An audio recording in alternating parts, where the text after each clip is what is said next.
Brigada News FM, the Music and News Authority, is now broadcasting in different major cities in the Philippines. 104.7 Brigada News FM National, 93.1 Brigada News FM Cebu City, 89.5 Brigada News FM General Santos City, 93.1 Brigada News FM Zamboanga City, 88.3 Brigada News FM Cotabato City, 89.3 Brigada News FM Toledo City, 103.1 Brigada News FM Puerto Princesa Palawan, 88.5 Brigada News FM San Carlos City, Negros Occidental, 95.7 Brigada News FM Coronadal City, 89.3 Brigada News FM Calibo Aklan, 102.5 Brigada News FM Cagayan de Oro. Soon to air.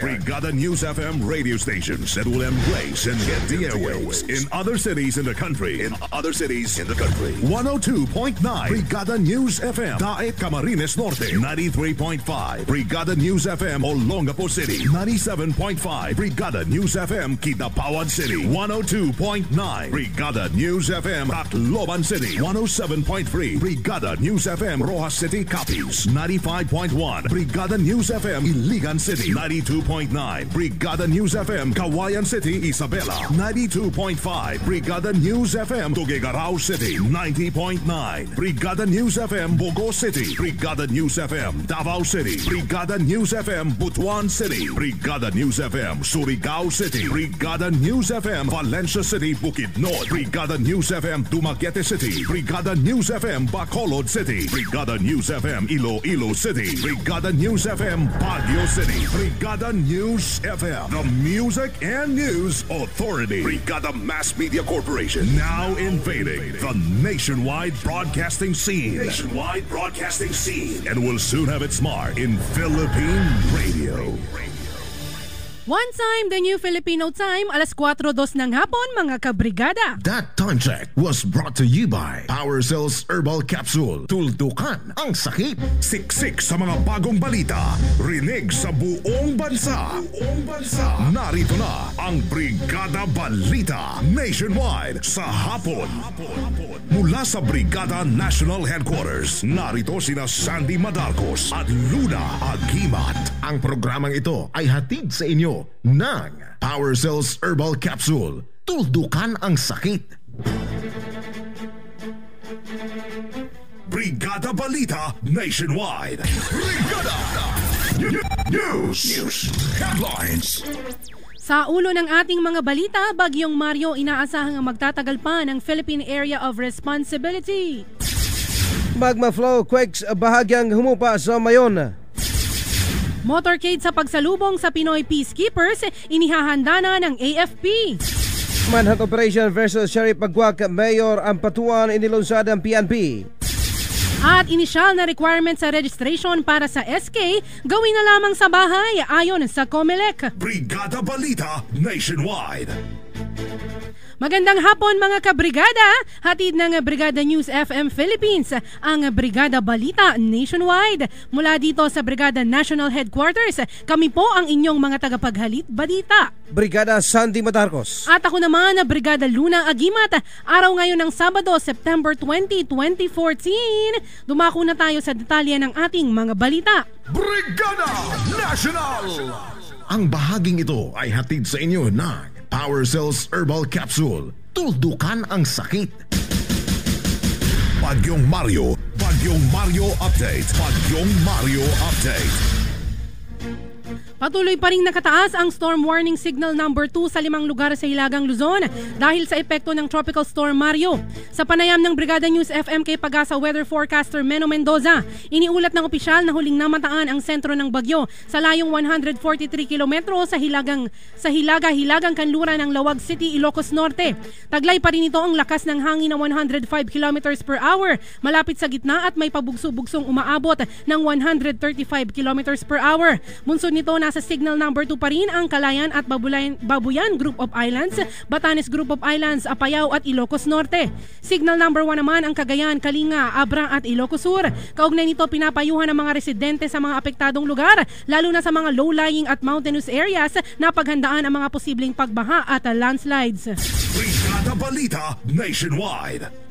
Samantala, inihahanda na ng Armed Forces of the Philippines ang motorcade para sa mga bayaning Pinoy peacekeepers na nakipagbakal sa mga armadong grupo sa Golan Heights. Ayon kay EAP Public Affairs Office Chief Lieutenant Colonel Ramon Sagala, malaking halimbawa ng pagiging makabayan at pagiging tapat sa tungkulin ang ipinakita ng mga sundalong Pinoy, lalo na sa pakipaglaban sa mga rebelding grupo.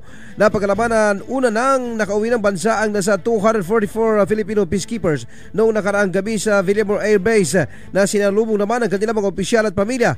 Bukas ay nakatagdang dumating sa bansa ang nasa 85 na mga Pinoy troops. Brigada Balita Nationwide. Mount Mayon, ang pagbabantay. Update. Mount Mayon, ang pagbabantay. Update. Bahagya na umanong humupa ang pag-akyat ng magma sa bunganga ng Mayon Volcano habang bumaba na rin ang naitalang volcanic quakes at rockfall events mula rito. Gayunman, nilinaw ni Philippine Institute of Volcanology and Seismology resident volcanologist Eduardo Laguerta na hindi ito nangangahulugang humupa na ang pag-alboroto ng bulkan. Paliwanag pa ng opisyal, posible umanong naiipon lamang ang pressure sa ilalim na posibleng maging dahilan ng sunod-sunod na pagsabog. Sa tala ng ahensya, ngayong Sabado ay mayroon lamang na-record na 4 na volcanic quakes at 22 rockfall events. Sa ngayon ay nakataas pa rin ang Alert Level 3 ng PHIVOC sa Mayon, kung saan pinangangambahan ang posibleng hazardous eruption anumang oras. Brigada Balita Nationwide. Sa iba pang balita, naglunsad na ngayon ang manhunt operation ng pulisya sa Maguindanao para hanapin si Mayor Zahara Ampatuan ng munisipyo ng Sharif Aguac. Ito'y dahil hindi na magpakita 2 araw matapos na lumabas ang warrant of arrest na inisyu ng korte laban sa alkalde. Ayon kay ERMM Director Police Chief Superintendent Noel de los Reyes, hiniling na ng pulisya ang pagkipagtulungan ng mga kamag-anak ni Ampatuan para sumuko na lamang ng mapayapa at harapin ang kaso. Si Mayor Zahara ay asawa ni dating Sharif Aguac Mayor Anwar Ampatuan na pangunahing suspect sa Maguindanao Massacre na ikinasawi ng 58 na tao. Karamihan sa mga ito ay mga mamahayag. Naharap naman si Zahara at 2 iba pa sa kasong pagpatay kay Municipal Council Secretary Alfredo Amelista noong buwan ng Abril. Sa ngayon ay wala pa umanong idea ang pulisya sa Maguindanao kung saan maaaring makita si Mayor Zahara, pero umaasa ang pulisya na malaki ang may tutulong ng mamayan para sa ikadarakip ng suspect. Siksik sa mga bagong balita. Brigada Balita Nationwide. Samantala, kunin muna natin ang report ng ating kabrigada nga si Bong Kagape. Pagbabalik ng mga residente sa mga binahang lugar, mapanganib pa rin ayon sa NDRRMC. Brigada Bong, i-brigada mo! Brigada Live Report. Patuloy ngayon ang apila ng National Disaster Risk Reduction and Management Council o NDRRMC sa daan-daang libong pamilya na napektuhan ng bagyong Mario at Habagat na sa Lunes na lamang o sa susunod na linggo bumalik ang mga residente dahil sa mataas pa ring peligro sa level ng tubig at banta ng mga pagbaha. Ayon kay NDRRMC Executive Director Alexander Pama, asahan pa rin ang malakas na buhos ng ulan sa mga pangunahing rehiyon na una ng sinalanta ng bagyo. Nais kasing masiguro ng pamalaan ang kaligtasan ng maraming mga residente, partikular na mga nakatira sa Ilocos Region, Central at Southern Luzon, Central Luzon, Cordillera at Metro Manila. Ang nasabing rekomendasyon ay kasunod na rin ng isinagawang aerial survey ngayong araw ng Department of National Defense kasama na ng DPWH sa mga apektadong rehiyon. Kaugnay nito, bawal pa rin ang paglalayag sa mga sasakyang pandagat sa mga lugar na may nakataas pa ring public storm warning signal. Sa tala ng ahensya, umaabot sa 153,976 na pamilya o katumbas ng 700,120 katao ang mga apektado. Yan ang unat para sa Brigada Balita Nationwide. Brigada Joffrey Bong Kagape, Brigada News. Brigada Balita Nationwide.